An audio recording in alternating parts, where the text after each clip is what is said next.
Welcome back to another college football video in which today we have a ACC versus Big 10 matchup between the Minnesota Golden Gophers and the UNC Tar Heels. Let me know in the comments below, who do you guys think will win this game in real life and what do you guys think the score will be? If you like this type of content, like and subscribe. It really helps the channel out and I appreciate all the support. So without further ado, let's get straight into this one and see which team will come out on top. Let's get it. UNC will get the ball to start off the game, and here on 3rd and 1, they hand the ball off to the running back who finds some space on the left-hand side of the field, enough for the first down at the 49-yard line, right near midfield. Here on 3rd and 1, they once again hand it to the running back who finds space on the right hand side of the field, this time taking it all the way into field goal range at the Minnesota 32-yard line. Here on 3rd and 6, they try handing it off to the running back who cannot escape the tackle, and there is an injury timeout on the play as the Minnesota Golden Gopher player goes down. And now the Minnesota defense has stood up and North Carolina settle for a field goal attempt right here. Looks to be about 44 yards, and it splits the uprights, and the UNC Tar Heels put up the first points of the game, taking a 3-0 lead over the Minnesota Golden Gophers. And great job by the defense to hold up on that drive and to hold them to a far field goal. Here on 3rd and 2, the Golden Gophers hand the ball off to their running back who fumbles the ball, and it is recovered by the UNC defense. It is number 28 that comes up with the ball. Huzzy celebrates with his belt on the defensive sideline right there, and this will allow the UNC offense to have great field position starting at the 27-yard line. And that was an inopportune time for Minnesota to cough up that ball. And great job by the defender, number 1, to get that ball out of the running back's hands. Here on 2nd and 1, we have a play action pass, and the ball goes straight into the defender's hands, and he looks to have enough speed to take it to the house for a pick 6. And that was a 79-yard pick 6 and an inopportune throw by the UNC quarterback.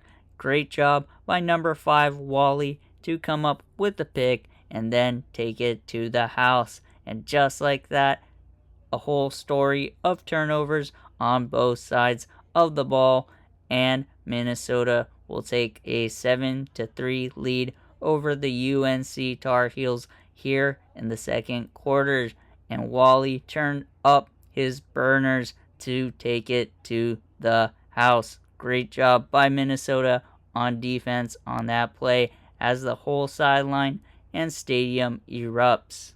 Here on 1st and 10, on the first play of the drive, the quarterback finds his receiver on the left-hand side of the field and throws it over the top of the defense, and number 8 goes in to score the touchdown as he celebrates with his dance in the end zone. And just like that, UNC respond back, taking a 10-7 lead over the Minnesota Golden Gophers here in the second quarter. And that was a great job by Paysor to locate the ball and turn on the Jets to take it into the end zone, just like Minnesota did on the last play.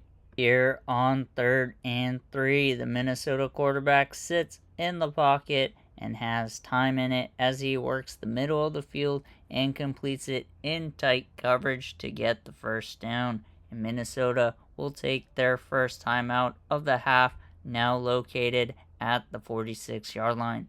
The Minnesota offense quickly gets out of the huddle and throw a halfback screen, and he had great blockers up front, breaks the tackle, and gains enough for the first down, taking it all the way into UNC territory right around the 38-yard line. Right here on the next play, the quarterback quickly snaps the ball, works the right side of the field, and finds a wide open receiver number 9 Jackson, who takes it into the red zone right around the 19-yard line. And let's take a look at the replay right there as the quarterback Brosmer felt the pressure but quickly dumps it out to the open man. The UNC defense holds up and makes the Minnesota Golden Gophers settle for a field goal attempt as it splits the uprights. 99 the kicker, Kiesick gets it in, and the score is now tied up 10-10. Minnesota get the ball to start off the third quarter, and they hand it off to the running back number 1, who fights his way forward for the first down yardage at the 32-yard line.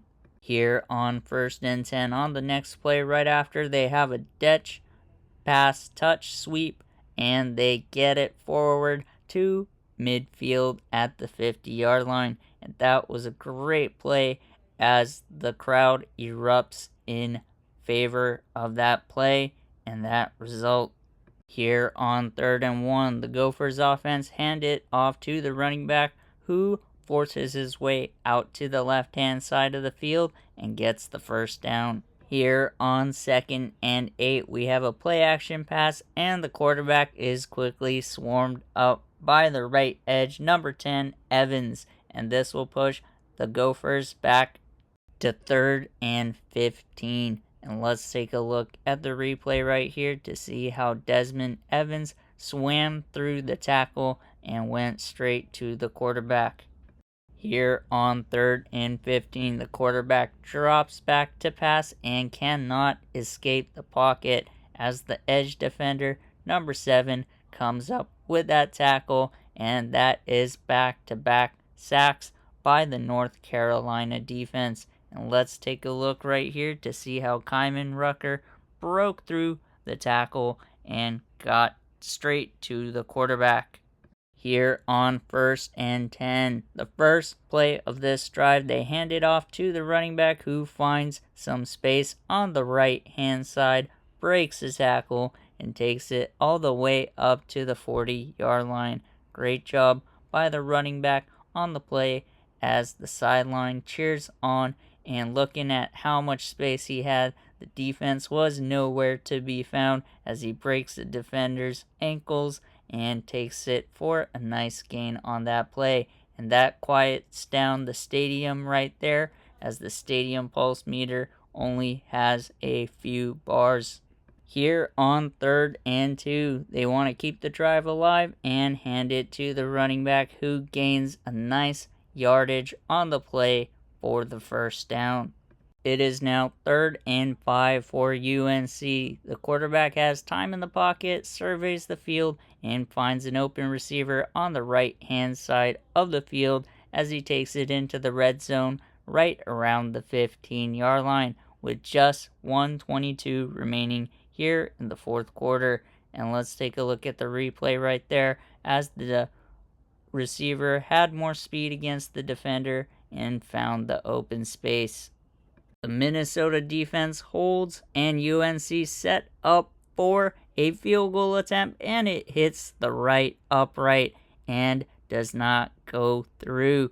With just over a minute remaining, we are still tied up at 10 apiece, and we had a doink off the right up post right there. The UNC offense couldn't do anything with the time remaining, and we are tied up at 10 apiece, so we will be heading into overtime. Minnesota will play defense first, and they force UNC to a field goal attempt, and this time it goes through the uprights, and UNC take a 13-10 lead over Minnesota here in overtime.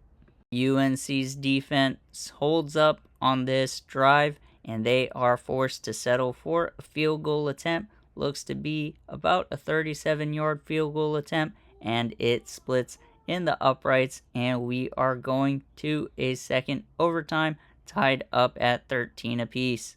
Here on 2nd and 9, the quarterback has time in the pocket, works the left side of the field, and completes the pass to number 9, who takes it inside the 15, right around the 13 for a Minnesota first down.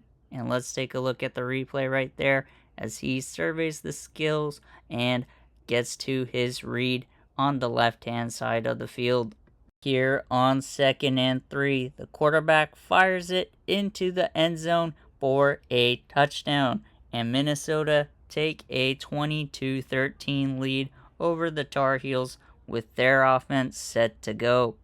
UNC's offense here on 1st and 10. The quarterback fires it over the middle of the field and completes it to his tight end, number 28 on the play. Correction, it is the running back, but it is enough for a first down at the 12-yard line.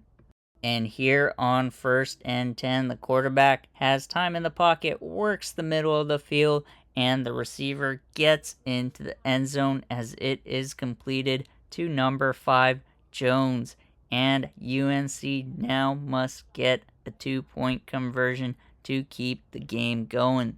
And here goes North Carolina's 2-point attempt. They check it down to the tight end, but he is stopped short of the goal line.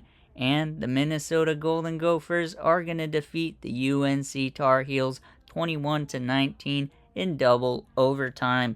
Let me know in the comments below, who do you guys think will win this game in real life, and what do you guys think the score will be? If you like this type of content, like and subscribe. It really helps the channel out, and I appreciate all the support. If you're a fan of college football and the NFL, stay tuned as we'll be covering both all season long. Appreciate all the support, and we'll catch you in the next one. Take care.